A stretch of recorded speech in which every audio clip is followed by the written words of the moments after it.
I'd like to share with you some of what has been discovered regarding the Gospels so that we can understand how to approach the Gospels and how to understand why the Gospels retain both sayings of Jesus which would indicate his limitations and also sayings which would indicate that he is somehow divine. Let me then go to my slides. As the Gospels now appear in the Bible, this is the order, starting from your left to right, Matthew first, Mark, Luke, and then John. However, scholars generally today believe that Mark was the first of the four Gospels to be written. And hence, this would be roughly the order: Mark first, Matthew and Luke somewhere in between, and finally John. One of the scholars who has contributed to this conclusion, or rather has accepted the conclusion, and is undoubtedly a conservative scholar. Let me check with James. Is Richard Balcom a conservative scholar? Somewhere there. Is F.F. Bruce a conservative scholar? Oh, by the way, since he is a conservative scholar, I'd like to present to you New Testament history by F.F. Bruce. Thank you very much. You're welcome. One of my textbooks. Now, both Richard Balcom and F.F. Bruce hold to the idea that Mark was first and John last. Now, this is a very important conclusion, and we'll see where it heads. The dating I've given here for Mark's Gospel is 65 to 75, and that corresponds to the specific dating that has been given by Richard Balcom. Well, I said specific, but obviously it is a range because there is a certain amount of subjectivity involved in trying to determine the precise dates. According to F.F. Bruce, a few years earlier than this, because he said the middle of the middle 60s, and so it could be somewhere in close to that, but not to the 75 number. John's Gospel in the last decade of the first century, so anywhere from 90 to 100, and this seems to be what F.F. Bruce says repeatedly, that John wrote towards the close of the first century. Now, what else do these scholars tell us? So Matthew and Luke are somewhere in between, but it is important to notice also that the scholars believe that Mark was a source used by Matthew and Luke in the composition of their own Gospels. Now, that's natural. If somebody has written a Gospel, you're going to write another one. Why start from scratch? You use the existing document, and you write it according to the way you know the facts to be, or to bring out the message you would like to bring out. So Matthew and Luke did this. But, as noted by F.F. Bruce, Matthew and Luke sometimes made improvements to Mark's Gospel. Now, he didn't spell out what all of the improvements are, but the improvements are, I believe, very important, and we should take cognizance of what they are. For example, there are improvements which show that in Mark's Gospel, somebody addressed Jesus as Rabbi, such as in Mark chapter 9, verse 5, but then in Matthew's Gospel, in the same incident, you can compare them side by side. You go from Mark to Matthew, the same incident, the person referred to Jesus as Lord. So in Mark 9:5, Peter said to Jesus, "Rabbi, it is good for us to be here." In Matthew 17:4, Peter said to Jesus, "Lord, it is good for us to be here." So in the one gospel, he's called Rabbi, the earlier one. In the later gospel, he's called Lord. So there is a significant improvement here from a Christian point of view. Second, there are improvements in which we find in the later gospel that Jesus describes himself as Lord. For example, in Mark chapter 13, verse 35, "Therefore, keep awake, for you do not know when the master of the house will come." Compare that with Matthew chapter 24, verse 42. "Keep awake, therefore, for you do not know on what day your Lord is coming." When I mentioned this in Seattle a few years ago, James took issue regarding this. Actually, I hadn't mentioned it in Seattle. I mentioned it elsewhere, then James took issue with it during our Seattle debate. And following that, I wrote a rejoinder reaffirming that this difference actually does exist. Third, there are improvements in which the later gospel calls Jesus the Son of God. For example, Mark chapter 8, verse 29, Peter answered him, "You are the Messiah." But compare that with Matthew chapter 16, verse 16. Simon Peter answered, "You are the Messiah, Son of the living God." So the later gospel has inserted here, "Son of the living God," in Peter's speech, as it is admitted by many scholars who have worked on this. 4, there are improvements in which the later gospel suddenly calls God Father, or has Jesus call God Father. Mark chapter 3, verse 31, "Whoever does the will of God is my brother and sister and mother." Matthew chapter 12, verse 46 improves that by saying that Jesus said, "For whoever does the will of my Father in heaven is my brother and sister and mother." So it was God in the earlier gospel, was Father in the later gospel. 5, there are improvements so as to have people pray to Jesus.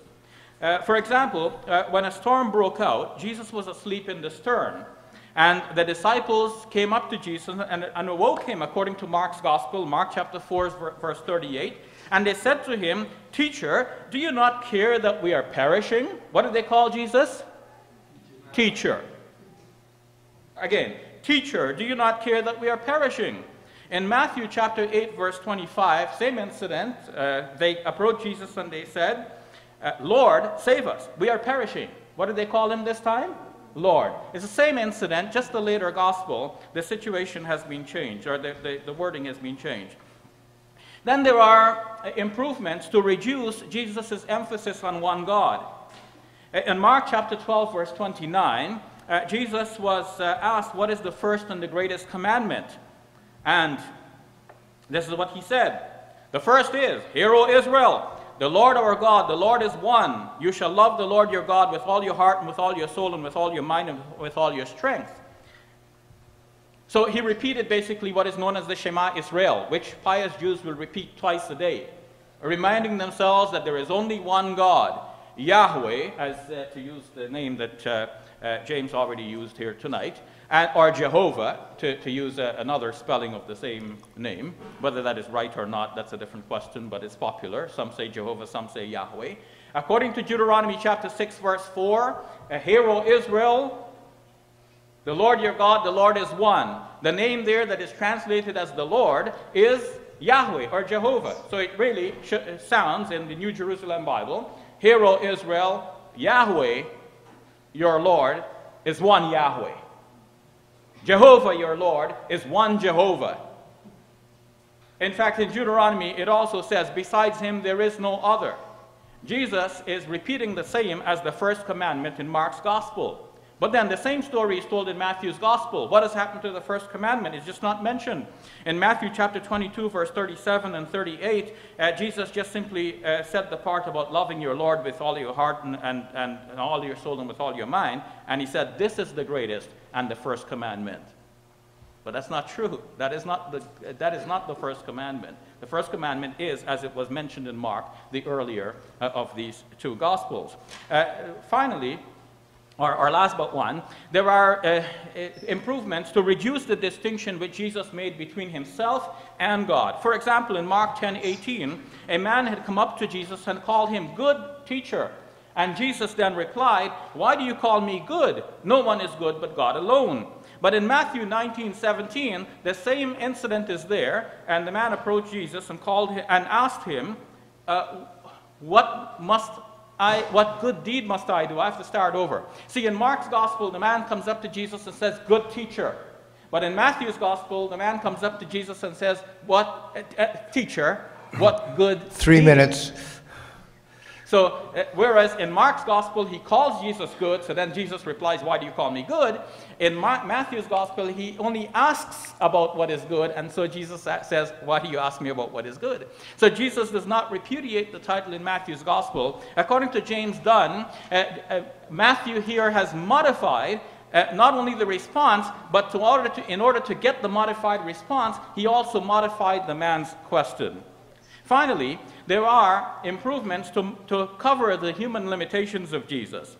For example, in Mark's Gospel, chapter 11, verses 12 to 14, Jesus approached a fig tree thinking that he would find fruit on it, but when he did not find any fruit on it, he cursed the fig tree. Why didn't he find any fruit on it? Mark is very clear. Because it was not the season for figs.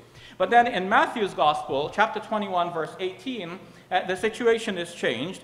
Jesus is hungry. He sees the fig tree. He went to it. He found nothing to it but leaves. And he said to it, "May no fruit ever come from you again." The difference is that Matthew here has removed the mention that it was not the season for figs. This allows Christians to meditate on Matthew's statement and make that into a parable about good and bad and what happens to those who do not fulfill their functions. They get destroyed, just like this fig tree, because they do not do what they're supposed to do.